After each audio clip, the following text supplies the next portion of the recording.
showed signs of pain. It's Monday already.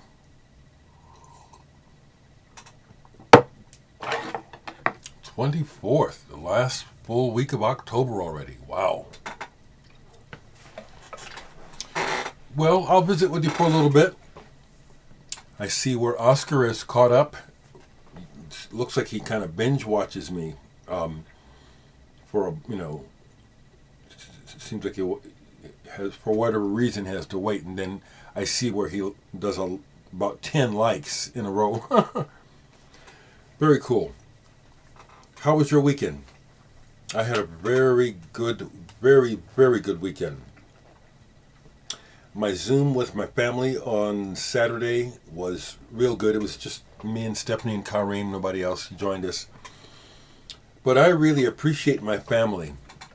I really appreciate the fact that I come from a family where we were, our parents made an effort to give us an education, and they really pushed us to be thinkers. Stephanie, do you remember how Daddy made us all read well, I don't know about everyone, but I know he made me read it, so he probably made you read it. Homer's Iliad and the Odyssey. When we were really young, I really didn't understand it, until much years later. But I see the benefit of him making us struggle with comprehending this writing and this work and this contextualizing things historically for us. I think that was really, really important. And if you ask me, looking at the world around us, it's something that's largely been lost. So that was really good. The other thing, I'll show some music, was I had a friend, Liz. She and her ex-husband had the record store here in Omaha, Drastic Plastic. They've been divorced for a while. Both of them are still my friends. Liz is a very good friend. She drove up from Kansas City yesterday, and we had a very, very good visit. You could say it was basically therapy, but as far as I'm concerned, any time that I can have an exchange with someone else that is helpful or grounded, which is, part of the basic definition of therapy, I'm all for it. I'm all about healing and being in the here and the now, instead of being lost in the head, where most of us are most of the time, lost in our heads. So the visit with Liz was really good. She brought some great homemade cauliflower soup, and we talked for hours.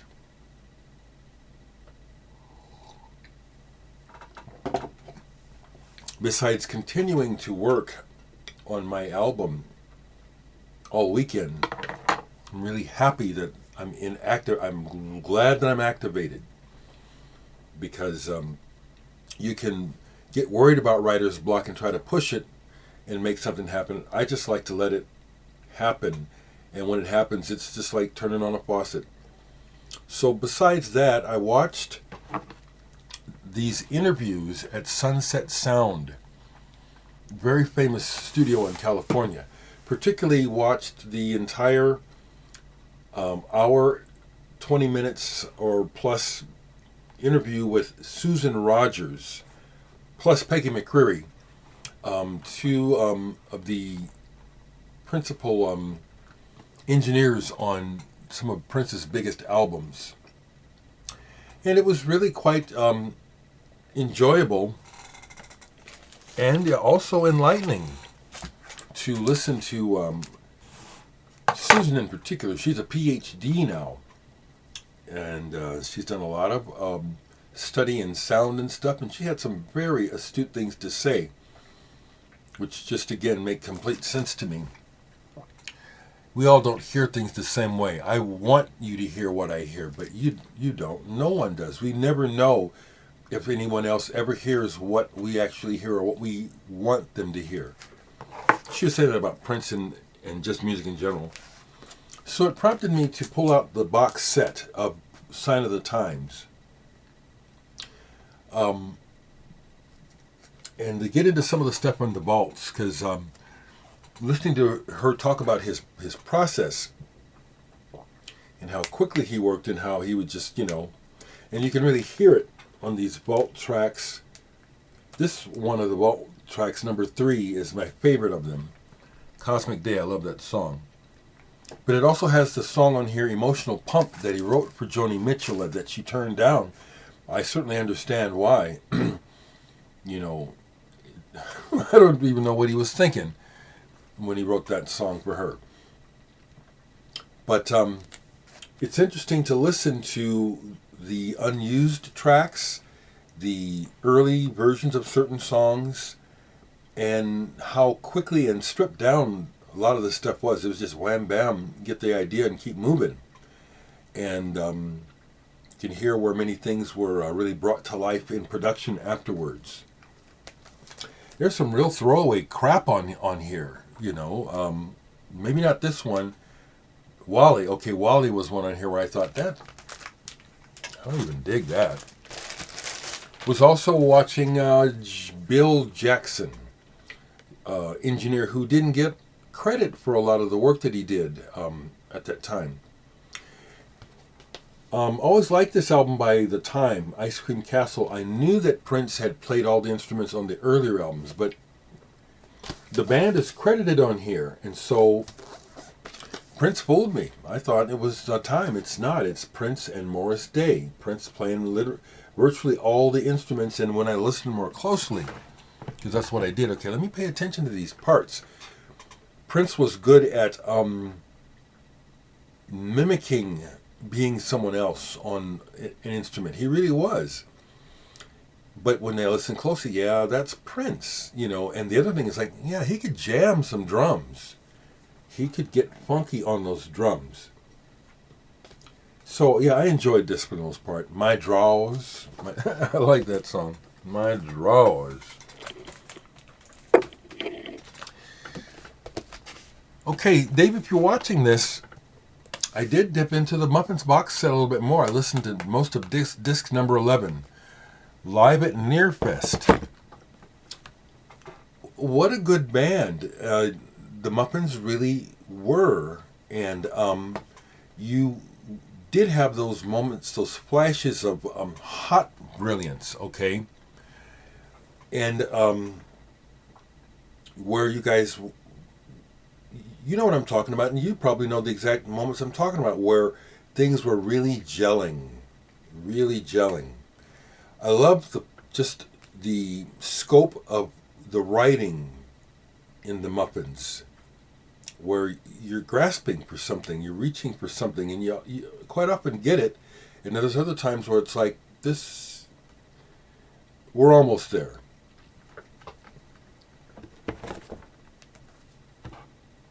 Again, I see this often in groups still. Over the weekend, I saw several posts of this.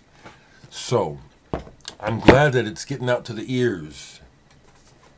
And I hope you're getting good feedback. I hope you're getting the feedback that we all love. Something else, see, music will get stuck in my head. Like, for example, I woke up this morning and for a really strange reason, Basement Jaxx, Where's Your Head At, is in my head. I don't even like that song.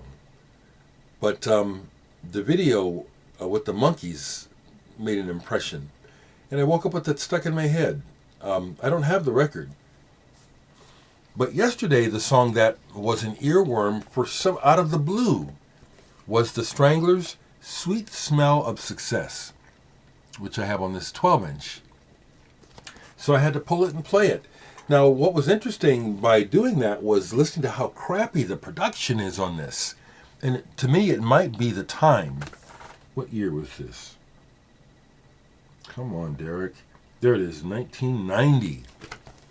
1990, so there's still a little bit of the hangover of the 80s where the drums are too much and the mix is muddy. Or maybe it's the cut of that particular record. I always liked Hugh Cornwell's voice. And I like the way that Stranglers arranged music. So I did enjoy the song. I like it. Good song. Appreciated seeing the comments about playing some old stuff, and I thought about pulling some things, and I didn't. I'm going to see what I can just grab that fits that bill. And here's one right away. Not my original copy, because I played that and trashed it. Uriah Heep's Salisbury.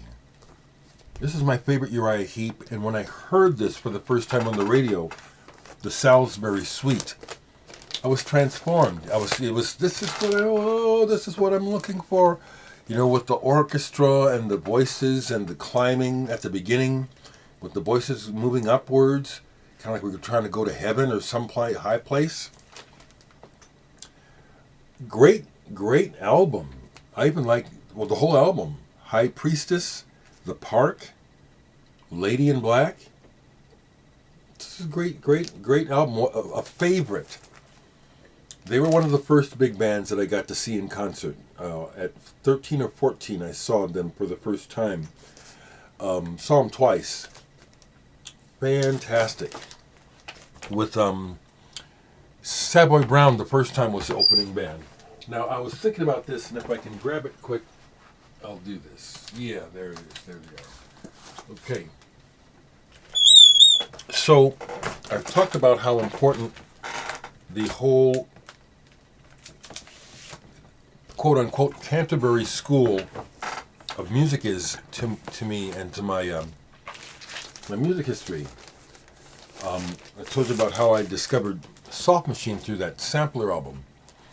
Well, I was very fortunate, and this is my original copy, as you can see, from 1972 or 3.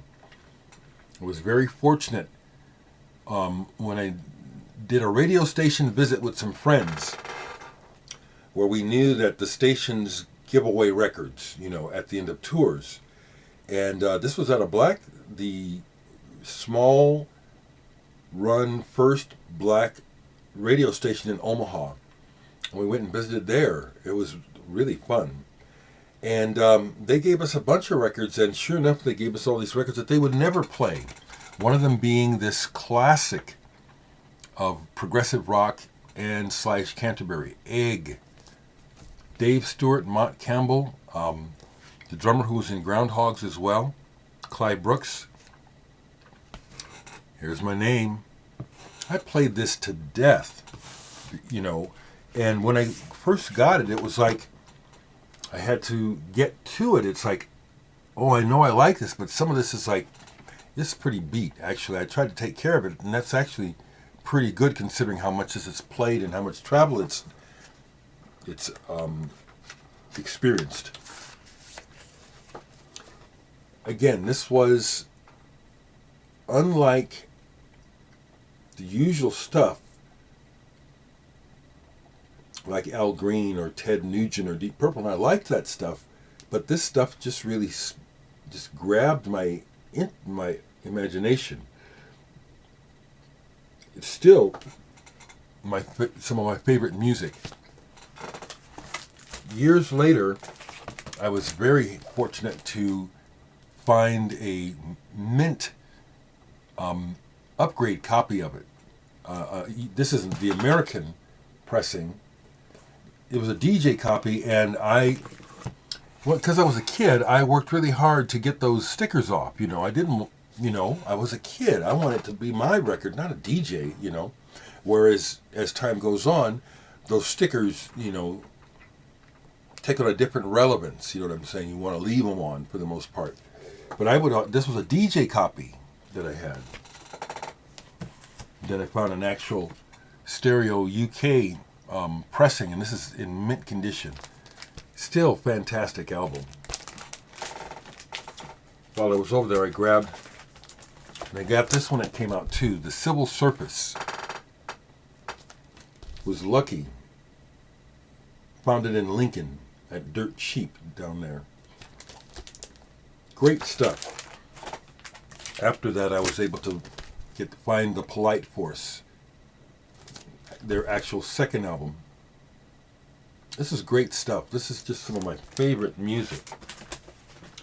Now, when I grabbed those, the other records that came, 808 State, Pacific, early purveyors of techno, Graham Massey, he's done a lot of good remixing. Bass player Mark Egan, Mosaic. Don't play this much, but this is very good. This is good.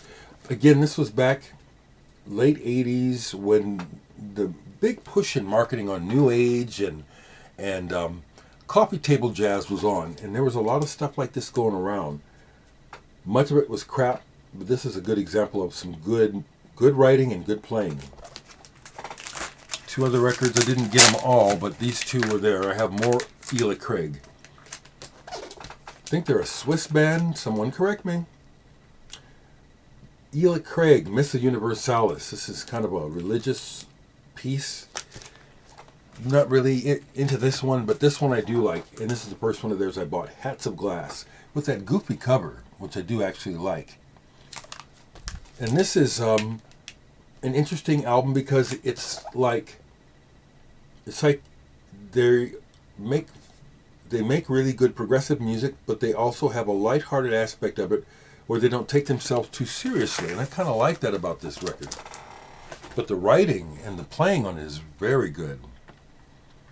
Very, very good. So, if you follow me on Facebook and Instagram, you see where I made an attempt to just say, you know, folks, we really need to raise our game. It's like if we want the world to be decent, we have to be decent. And we just have to try to lead by example and try to break away from this monumental slide down that is really not helped by the mainstream media, the way that they sensationalize and they are all over anything that they think will sell, copy. And unfortunately, we're at a point where negative sells. And it's just so sad that that's more important than trying to make things better for us. That the blind focus on profit keeps people from looking at the damage that it does. So I just always try to every now and then put out a little wake-up call to us to try to do a little better, be better, and pass that on. Take care, y'all.